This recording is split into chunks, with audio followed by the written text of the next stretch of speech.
So by eating grass-fed beef, you're essentially avoiding the possibility of consuming those toxins. To me, that seems like a stretch. I think the other side, which is analyzing the omega-3s and 6s, well, okay, if omega-3s and 6s are so important to you, why are you not eating fish that has 1,000% more omega-3 and 6 than any form of Angus beef?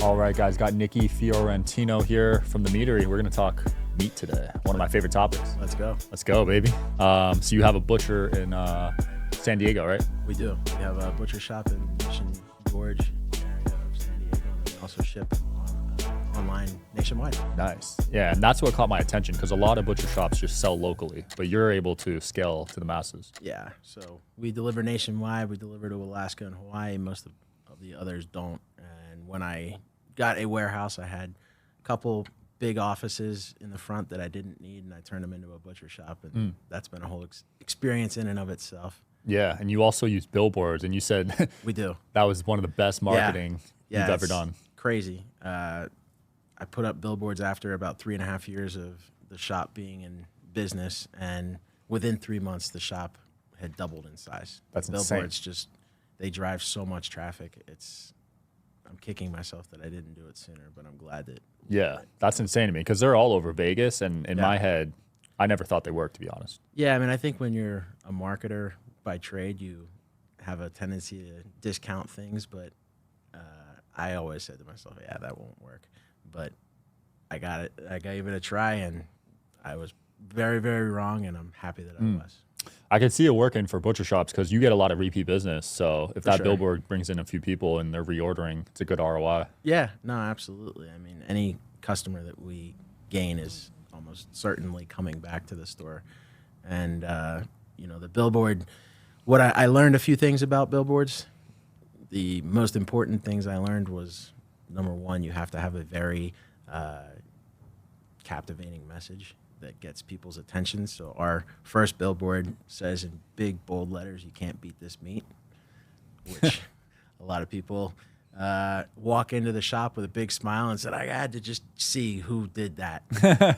And then another thing that I learned is that the billboard has to directionally be, if you're trying to grab local traffic, directionally facing the flow of traffic to your store. So we have scaled the billboards now, and the only one that has failed was directionally opposite, catching traffic that was leaving our vicinity versus, something that impulsively you could just easily turn to. That makes sense because no one's going to turn around for a butcher shop. Yeah, I mean, maybe someone, but they'd have to really want that meat, right? Yeah, exactly. Now let's get into the nitty gritty of the meat types because you have a very interesting take on this grass-fed movement, which is hot right now. Yeah. I mean, I'll preface it by saying we carry grass-fed, grass-finished beef. We carry grain-fed. We carry Wagyu. Mm-hmm. So I do believe that whatever somebody wants, we're going to serve their desires. When I'm asked what my thoughts are, I'll state my thoughts. I think that grass-fed beef is a very well-marketed and positioned product. And I don't think that the grass-fed versus grain-fed Angus beef argument really has a clear winner, quite frankly. I think that there's some good points that are being made, but I also don't agree with a lot of what's being said. There's a lot of movement on the grass-fed side. It seems like that's kind of winning the debates. I see, at least on social media. Yeah, I mean, there's a lot of big guys talking about grass-fed beef. You had Paul Saladino, Liver King, plenty of other influencers, and I think that data, and I'm a marketer, right? So I really try to understand what the data is that they're saying can be manipulated, and what I see. Saladino saying is that, there's all of these, toxins that are being put on the grains that these Angus cows are consuming. Mm-hmm. So by eating grass-fed beef, you're essentially avoiding the possibility of consuming those toxins that were put on grains, which a cow ate and digested. To me, that seems like a stretch. Then there's I think the other side, which is analyzing the, omega-3s and 6s and the nutritional properties of grass-fed versus grain-fed beef. And, again, I think there's a really good argument that says, like, well, okay, if omega-3s and 6s are so important to you, why are you not eating fish that has 1,000% more omega-3 and 6 than any form of Angus beef? Right? Yeah, that's the wrong argument to have. Yeah, so it's like, sure, grass-fed is mildly incrementally better than grain-finished in certain nutritional areas, but at what cost, right? You're probably paying potentially more for that. Way more. Not potentially. Yeah. Grass-fed, grass-finished is way more. And on top of it, I think you're sacrificing a lot of flavor. You are. It tastes different. Yeah, I mean, there's just fat is flavor. And, I do believe that every body reacts differently. And, the people that feel better after they're eating lean beef, we want to be there to serve them. But at the same time, I'd rather ask all of those people, why are you not contrasting Angus versus Wagyu? Why is it grass-fed versus grain-fed? Because Wagyu is dramatically healthier in a lot of regards. And everything that the grass-fed people are stating, you get with Wagyu, as well as the flavor and tenderness that different breed, because Wagyu is made up of 4 breeds of cattle that are different than Angus beef. So if you're telling me I can get the flavor and the nutritional benefits of Wagyu as grass-fed, why aren't the influencers talking about that? I've never heard someone advocate for Wagyu over grass-fed, to be honest. So, yeah, that could be a new narrative we start here. Yeah, I mean, Wagyu, you have similar levels of omega-3 and 6 as grass-fed beef. Wagyu is rich in monounsaturated fat, which is the good fat, whereas Angus is more saturated fat. And then additionally, Wagyu has 30% higher CLAs than Angus. And there's a ton of benefits to CLAs as well. What's CLA? Linoleic acid. Linoleic CLA. acid. I forget the C. It's it's the benefits of that are improved metabolic. It's anti-carcinogenic. Okay. As well as an anti-inflammatory. Nice. Yeah, I could see that. Is Wagyu way more expensive than? So Wagyu can be dramatically more expensive, but again, it's how you shop, right? And everybody sees Wagyu or hears the word Wagyu and they just picture some hugely fatty Japanese A5 ribeye, right? Yeah.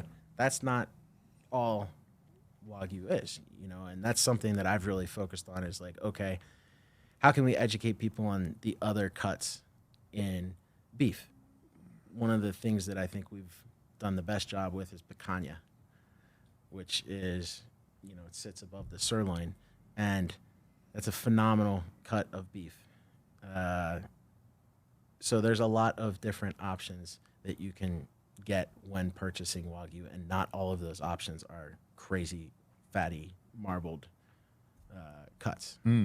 Yeah, there's American Wagyu, there's Australian. Yeah, there's lots of different kinds of Wagyu, and then you delve into genetics as well.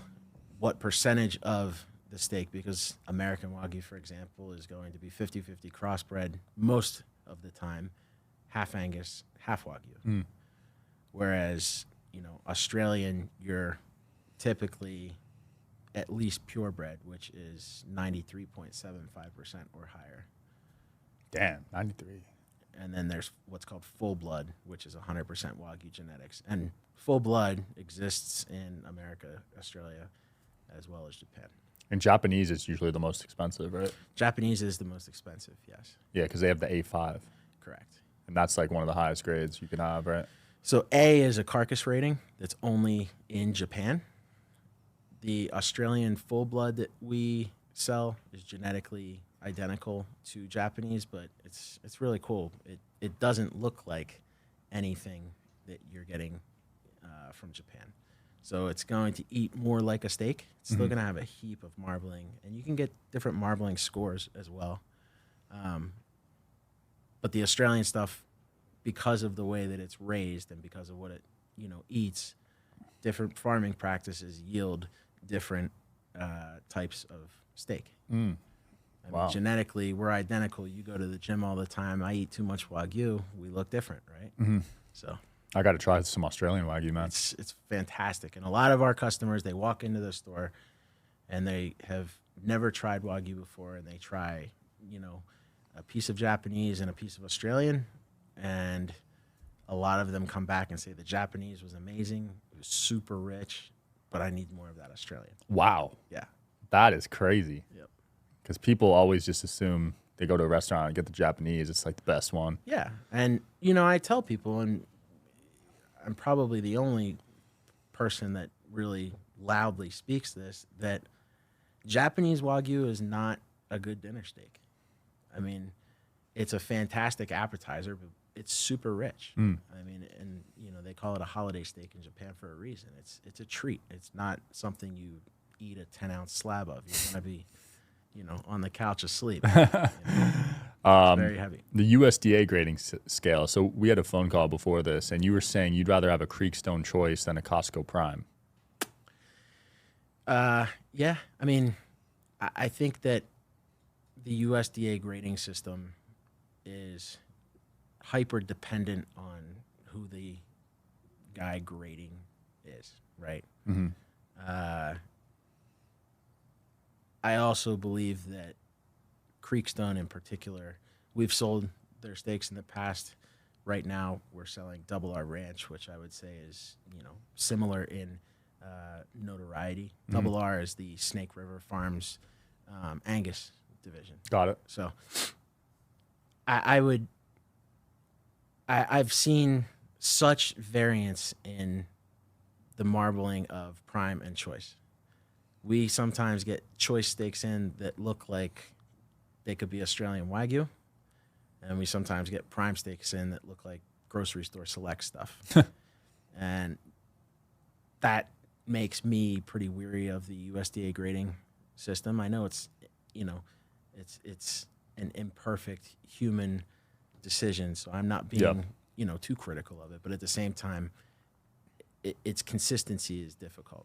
I wonder how it's based. Is it all just human eye, or is there a scale? Yeah, no, there's a human grading. Oh, really? So there's no metrics they use? Well, they have a guideline of what Choice should look like, what Prime should look like, Select.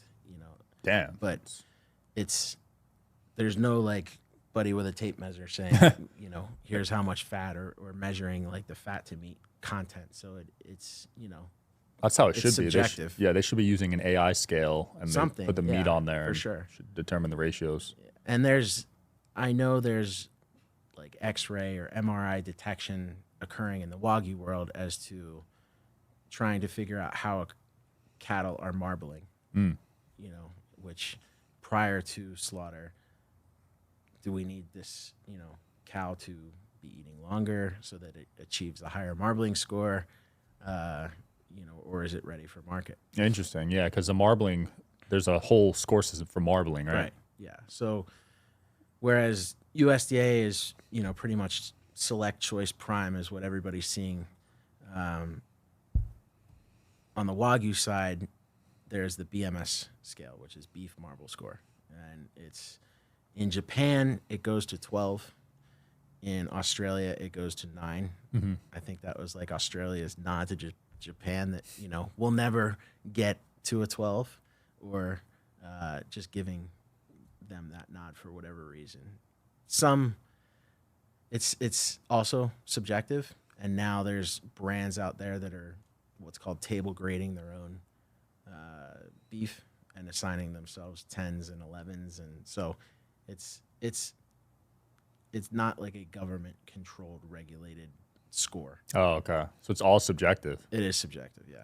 Yeah, if I was the owner of the meat company, I would just give myself high scores. I mean, yeah, and it trickles over there too, right? Like we've seen, whether it be Japanese or Australian, we don't buy anything Japanese below a 9. And we're just 9, 10, 11, 12. Wow.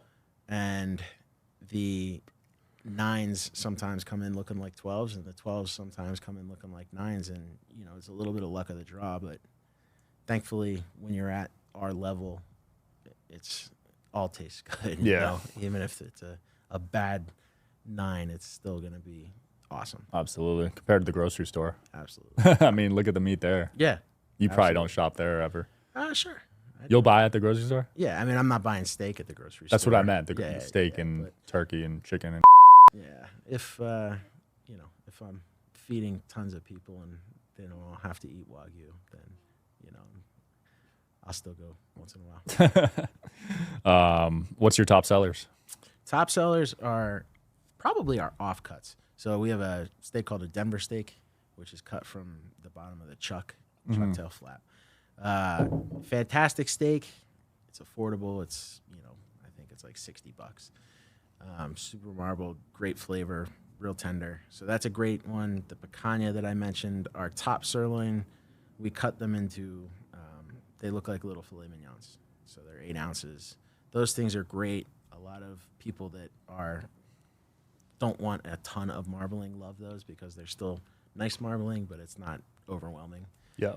And then, you know, all the crazy stuff always moves, like all the Japanese, and we're also Kobe beef certified. So And not a lot of people have that, right? no, there's I think like 6 or 7 of us. That's it? Yeah, So it's super hard to get. it is. Yeah, What's the qualifications?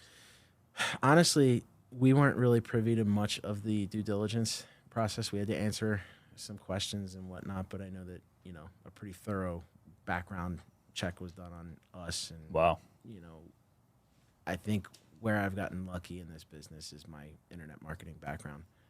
And a lot of my counterparts are, you know, fantastic butchers or artisans, but we've been able to really posture ourselves nicely online, which, Yeah. you know, a lot of average butchers might not know how to do. Dude, I hate it because I go to a couple butchers out here and you can't buy online. Yeah. It's so annoying. Yeah.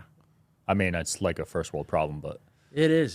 I mean, and it's, you know, we launched during COVID, and so we very quickly learned how to ship and get meat Yeah. cold to people's because people houses. couldn't walk into your store, Exactly. right? Yeah. Wow. And we launched purely online, and then the storefront came probably 6-8 months after the internet launch. What does better for you revenue-wise?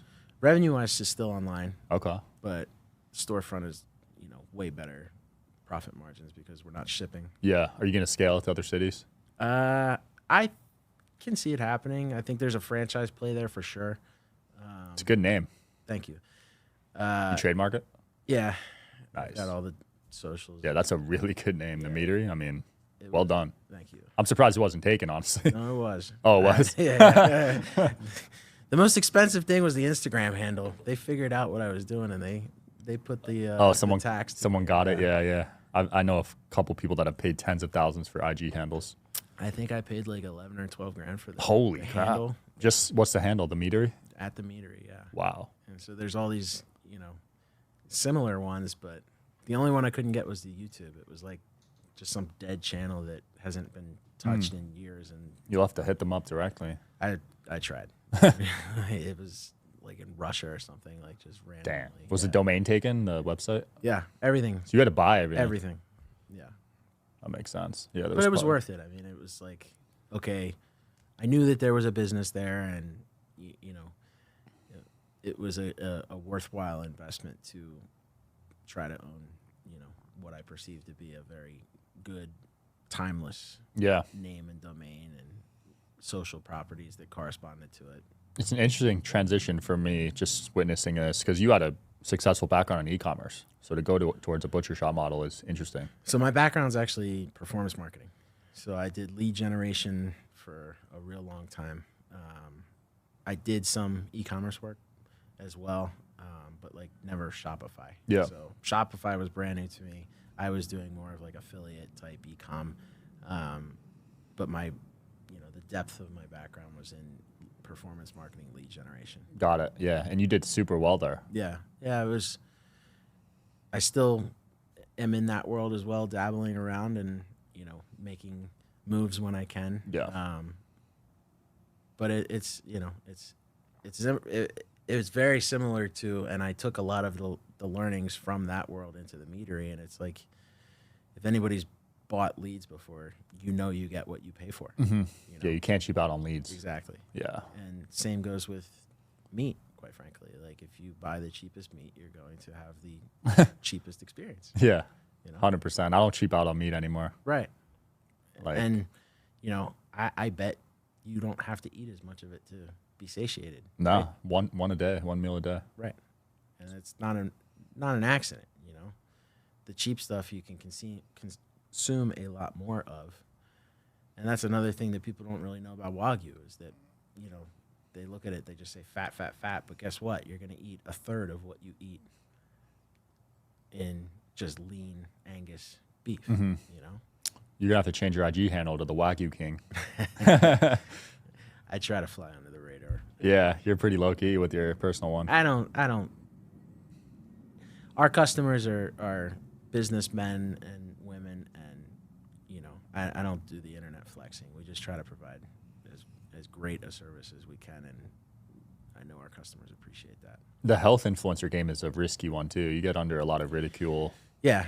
I mean, I think that the grass-fed Wagyu, and I'm don't get me wrong, like, I'm not afraid of getting on the internet and speaking my mind. I've built quite a TikTok following doing that, but I just don't like taking positions in topics where there's good arguments on both sides.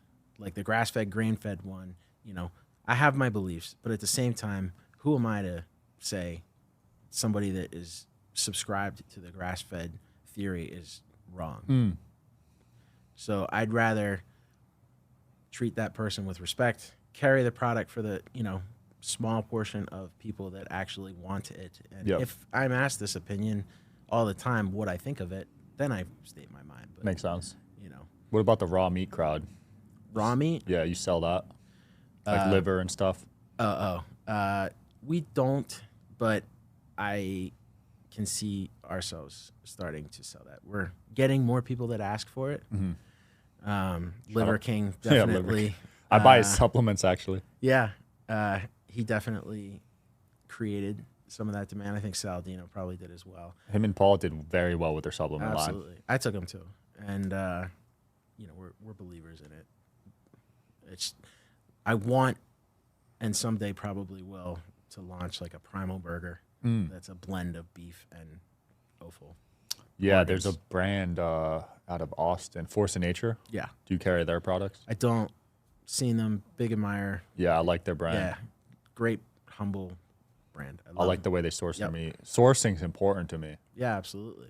Because I'm like on the spiritual end of things, and I think it really matters how the animal's being sourced. Totally. And, I'm an animal lover, and I think that that's something that's also super important in choosing your meat is,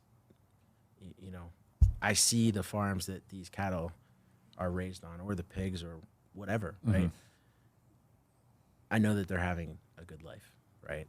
And, I've watched podcasts from the Butcher Box CEO, and he's the same exact way. And it's like the animals have one bad day, but that's life, right? And we all have that one bad day. And I'm thankful that the farms that we source from, I know, are giving those animals a good life. Yeah, that's good to know about Butcher Box because they are a mass market. So I actually assumed that they didn't care about that side of things.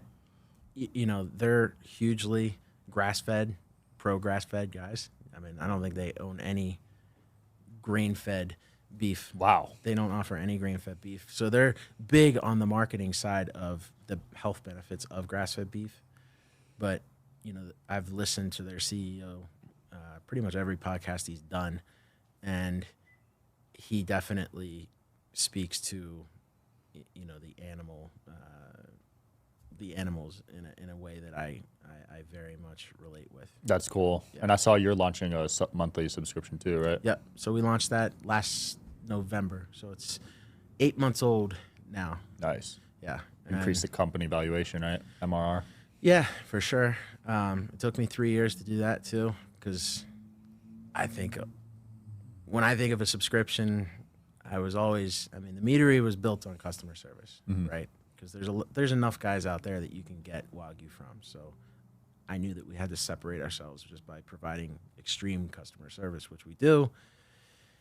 I always was terrified of the thought of like a customer getting a box of $400 box of Wagyu that they didn't want. You know, Yeah. forgot to cancel or forgot to pause it, and now I lost that customer for life. And thankfully, the technology has kind of improved, and we launched our subscription. You can pause it, you can swap, you can skip, and that's the other thing that has improved is the box itself. So you're not just getting the same thing month after month. We've got, I think it's like 70 or 80 items now that you can. Damn. Yeah. The supply chain on that sounds intense. It is. It's been a logistical nightmare. I bet.